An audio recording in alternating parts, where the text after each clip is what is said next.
నమస్తే, నేను మీ జర్నలిస్ట్ నవత. ఒక్క ఓటమి కేసీఆర్కి ప్రజలలో ఉన్న వ్యతిరేకతనే కాదు, పార్టీలో ఉన్న నాయకుల వ్యతిరేకతను కూడా కుండ బద్దలు చేసినట్టు అర్థమయ్యేలా చేస్తోందట.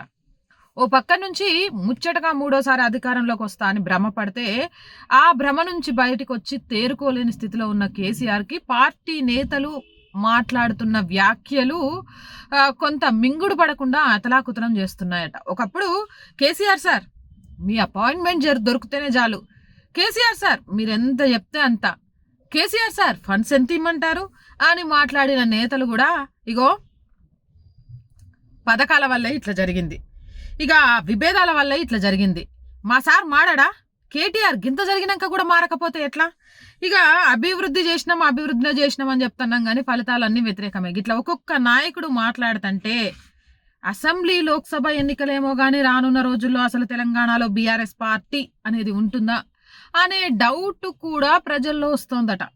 దీనికి సంబంధించి దిశ పత్రికలో ఈరోజు ఒక ఆర్టికల్ వచ్చింది. ఆర్టికల్ నేపథ్యంలోనే నేను ఈ విషయాలన్నీ చెప్పడం జరుగుతుంది. కావాలంటే ఒక్కొక్క నేత బీఆర్ఎస్ పార్టీ అధినేత గురించి, బీఆర్ఎస్ పార్టీ గురించి ఏం మాట్లాడుతున్నారో ఒకసారి చూద్దాం. ఎమ్మెల్యే పోచారం చెప్తున్న మాటలు ఇవి. నాయకుల మధ్య విభేదాలు ఉండడం వల్లే ఖమ్మం జిల్లాలోని అత్యధిక స్థానాల్లో పార్టీ ఓడిపోయిందని ఎమ్మెల్యే పోచారం శ్రీనివాసరెడ్డి ఆరోపించారు. ఖమ్మం పార్లమెంట్ సన్నాహక సమావేశంలో ఆయన మాట్లాడాడు. గ్రూప్ రాజకీయాలను పక్కన పెట్టి రాజకీయ పార్లమెంట్ ఎన్నికలను ప్రతిష్టాత్మకంగా తీసుకోవాలని సూచించారు.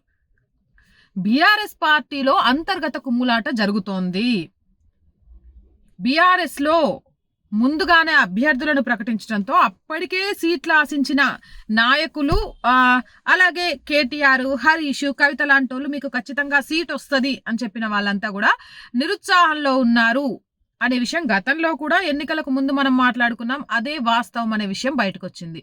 బీఆర్ఎస్ పార్టీలో ఉన్న అంతర్గత కుమ్ములాటలే ఆ నాయకుడి మీద ఈ నాయకుడికి దందాల గురించి చెప్పడం, ఈ నాయకుడు చేసిన అవినీతి గురించి ఇంకో నాయకుడు చెప్పడం, ఈ నాయకుడి రాసలీల గురించి మరొక నాయకుడు మాట్లాడటం, గదే ఈ రోజు బీఆర్ఎస్ పార్టీని భూస్థాపితం చేసింది అనే విషయం చెప్పిండ్రట.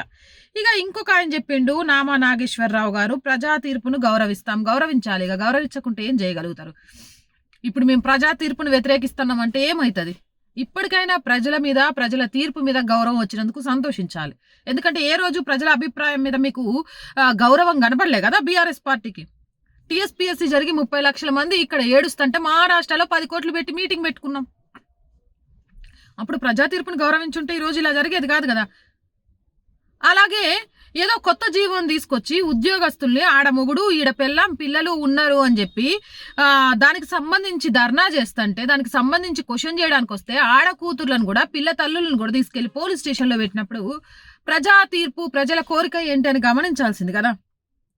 ఈరోజు దళిత బంధో లేకపోతే బీసీ బంధో ఇంకో బంధో చెప్పి ఆ బంధులన్నీ కూడా పార్టీ నాయకులకు, పార్టీ సుట్టపోలకే వస్తున్నాయి తప్ప ప్రజలకు కాదు అని చెప్పినప్పుడు ప్రజా తీర్పును గౌరవిస్తే బాగుండేది కదా. ఉద్యోగుల నుంచి, నిరుద్యోగుల నుంచి, సార్ నిరుద్యోగ భృతి ఇస్తా అన్నారు, ఏమైంది అంటే మాట చెప్పకుండా విద్యార్థి లోకాన్ని మొత్తం అలమటింపజేసినప్పుడు ప్రజా తీర్పు గుర్తుండాలి కదా.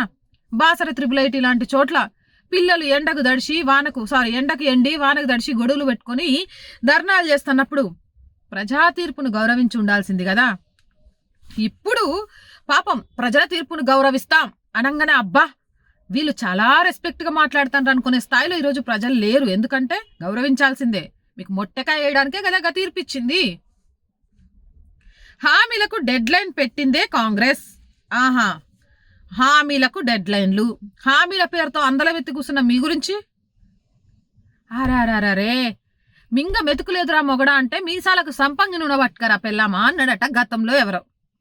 మీరు చేసిన వాటి గురించి మాట్లాడండి సార్, మీదేంది అని అంటే దాన్ని వదిలేసి ఇప్పుడు కాంగ్రెస్ వాళ్ళ గురించి ముచ్చట చెప్తాన్రే, వాళ్ళ డెడ్ లైన్ల గురించి మాట్లాడతాన్రే. ఖమ్మం టికెట్ ఎవరికిచ్చినా గెలిపించుకుంటాం.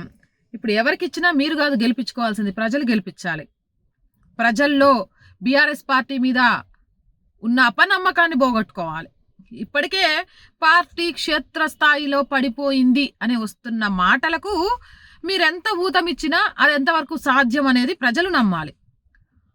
పట్టుమని 9.5 ఏళ్లలో మీరేందో తెలిసి ఓటేయకపోతే ఇప్పుడు కాంగ్రెస్ అధికారంలోకి రాగానే మీరు చేసిన అవినీతి బాగోతాలు ఒక్కొక్కటి బయటపడుతూ పేపర్లలోకి ఎక్కుతుంటే ఇంకేడ నమ్ముతారు ప్రజలు? నెక్స్ట్, ఓటమి తాత్కాలికమే, 5 సంవత్సరాలు అయితే తప్పదు, భవిష్యత్తు ఏంటి అనేది కూడా ఇప్పుడు మీరు చేసే పనుల బట్టే ఉంటాయి. కాళేశ్వరం అవినీతి, అలాగే ప్రగతి భవన్లో ఇటలీ నుంచి తెప్పించుకున్న సామాన్లు కుక్కల కోసం 14 లక్షలు 12 లక్షలు కట్టించినవి, రాత్రికి రాత్రియే కంప్యూటర్లు మాయమైపోయినాయట, ఎలాంటి ఇన్ఫర్మేషన్ లేకుండా హార్డ్ డిస్క్లు ఎత్తేసిండ్రట, దీనికి సంబంధించి సీసీటీవీ ఫుటేజ్లో చూస్తే తప్ప దొరకలేదట. హరీష్ సార్ తవ్వుతున్నారు భాగవతాలు, బయటకు వస్తే ఇక ఓటమి తాత్కాలికమో జైలు జీవితం శాశ్వతమో అనేది చాలా క్లియర్గా అర్థమవుతుంది అంటారు ఇటు కాంగ్రెస్ వాళ్ళు, అటు రాజకీయ విశ్లేషకులు, ప్రజలు. ఇక ఇంకొక విషయం, మా సార్ మారడా, కేటీఆర్ తీరుపై ఖమ్మం జిల్లా నేతల నిట్టూర్పు, పార్లమెంట్ సన్నాహక సమావేశానికి కొందరికి ఆహ్వానం, జిల్లా అధ్యక్షులు లేకున్నా నిర్వహణకు సిద్ధం. ఇది బీఆర్ఎస్ అగ్రనాయకత్వంపై శ్రేణుల అసహనం. 7 నియోజకవర్గాల్లో పలువురు నాయకులకు ఆహ్వానం అందకపోవడంతో నువ్వెళ్తున్నావా అంటూ సోమవారం రాత్రి ముందు నుంచే ఫోన్లలో ఆరా తీసుకున్నాడు. ఇక మారవా కేటీఆర్, అసలు నీకు మార్పు రాదా, ఎప్పుడు వస్తుంది మార్పు? ఇక గింత జరుగుతున్నాక కూడా మా సార్లో మార్పు రాకపోతే ఎట్టా? ఇట్లానే కదా, ఒకరికి ప్రయారిటీ ఇచ్చి ఒకరికి ప్రయారిటీ ఇవ్వకపోబట్టి ఇక అందులో కొంతమంది కాంగ్రెస్లోకి జంపు జలానీలుగా మారితే, మరి కొంతమంది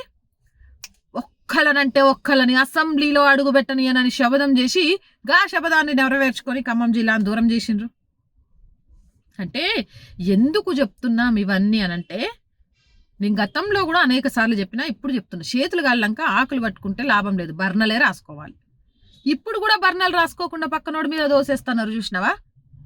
గది పార్టీ మొత్తం ప్రక్షాళన అవ్వడానికి కారణమవుతుంది ఫ్యూచర్లో అనే వాదనలు సొంత పార్టీ నేతల నుంచే వినిపిస్తున్నప్పుడు సరిదిద్దుకోవాల్సిన అవసరం ఎంతైనా ఉంది.